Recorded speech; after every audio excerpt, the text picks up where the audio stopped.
Vous l'avez sans doute remarqué, votre panier se vide plus vite, mais votre ticket de caisse explose. Le prix du beurre, de l'électricité, du loyer, tout augmente, sauf votre salaire. C'est l'inflation. Un voleur silencieux qui s'invite dans votre vie chaque mois, sans même frapper. Et le pire, ce n'est pas une erreur. C'est un mécanisme que les gouvernements connaissent parfaitement et qu'ils laissent fonctionner, car il efface leurs dettes tout en détruisant vos économies. Mais attention, ce n'est pas la première fois que le monde voit ce scénario. Dans les années 1980, en Amérique latine, en Grèce il y a 10 ans, et encore aujourd'hui en Argentine et en Turquie, des millions de familles ont vu leurs économies fondre comme neige au soleil. Elles pensaient être en sécurité parce qu'elles avaient économisé leur argent. Résultat, elles se sont réveillées ruinées, tandis que celles qui ont su se protéger en sont ressorties plus fortes. Restez connectés jusqu'à la fin, car nous allons analyser ensemble 5 stratégies concrètes pour protéger votre argent face à l'inflation. La dernière est la plus contre-intuitive, mais aussi la plus puissante. Imagine-toi au Venezuela.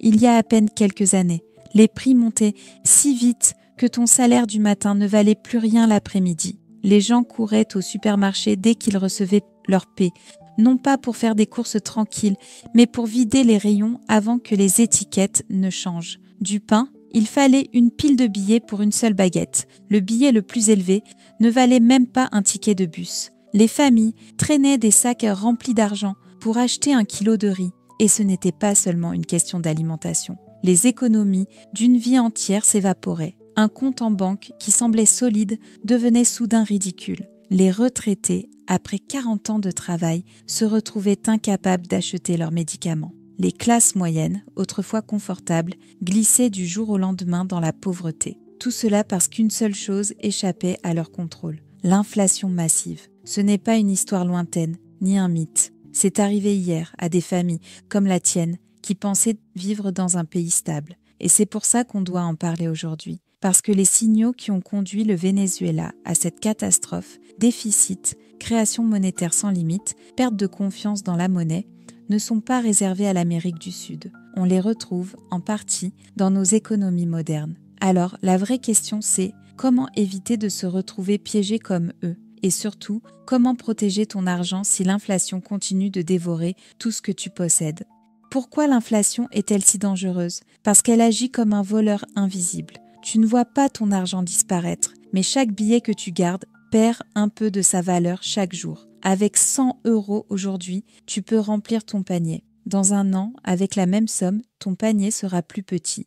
Dans 5 ans, il sera presque vide. Les gouvernements disent souvent que l'inflation est modérée. 5%, 7%. Mais même 5% par an signifie que ton argent perd près de la moitié de son pouvoir d'achat en 15 ans. Imagine épargner pendant des années et découvrir que ton épargne ne vaut presque rien au moment où tu en as besoin. Et ce qui rend la situation encore plus perverse, c'est que l'inflation ne touche pas tout le monde de la même manière. Ceux qui possèdent des actifs, actions, immobilier, entreprises, voient souvent leur patrimoine suivre la hausse des prix, voire la dépasser. Mais ceux qui ne disposent que de liquidités ou d'un petit compte d'épargne sont les plus touchés. Chaque mois, leur argent se déprécie un peu plus. C'est comme courir sur un tapis roulant.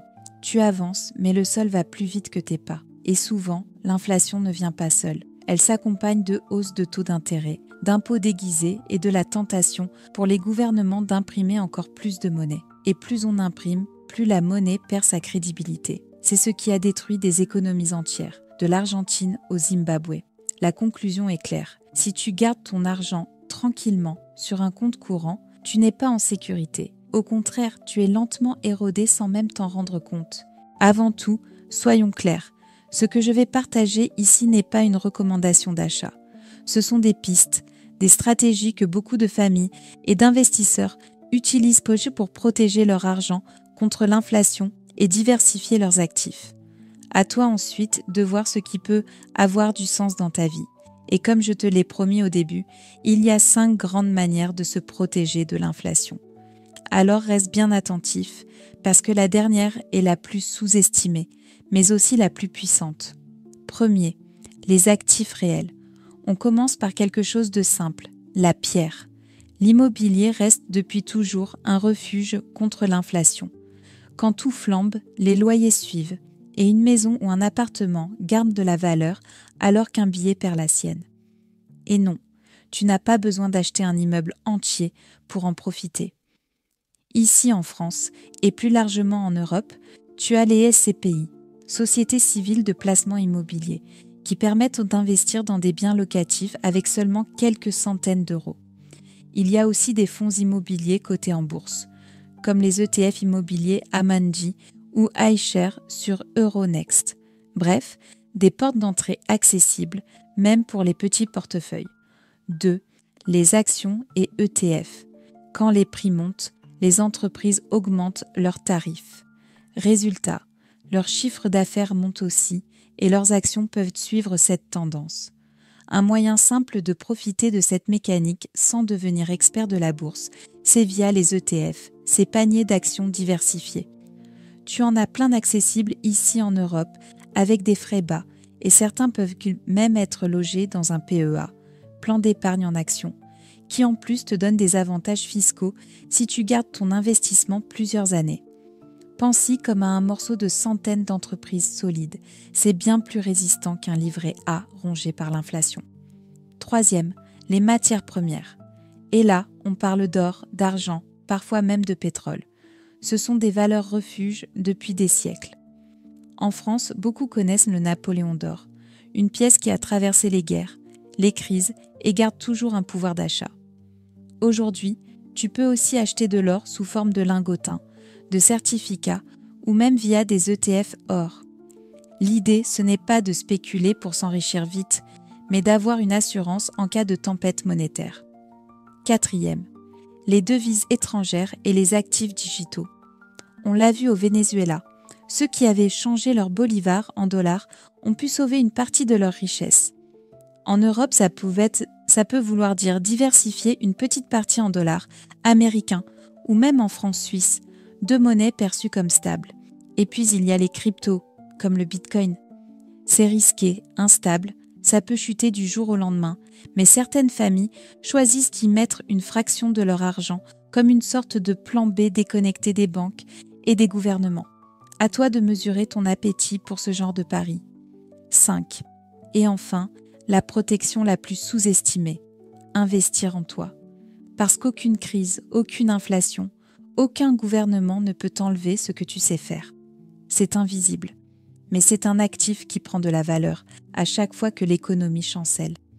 Apprendre une nouvelle compétence, maîtriser un métier recherché, parler une langue supplémentaire, comprendre la finance, tout ça augmente ta capacité à t'adapter, à générer des revenus quoi qu'il arrive.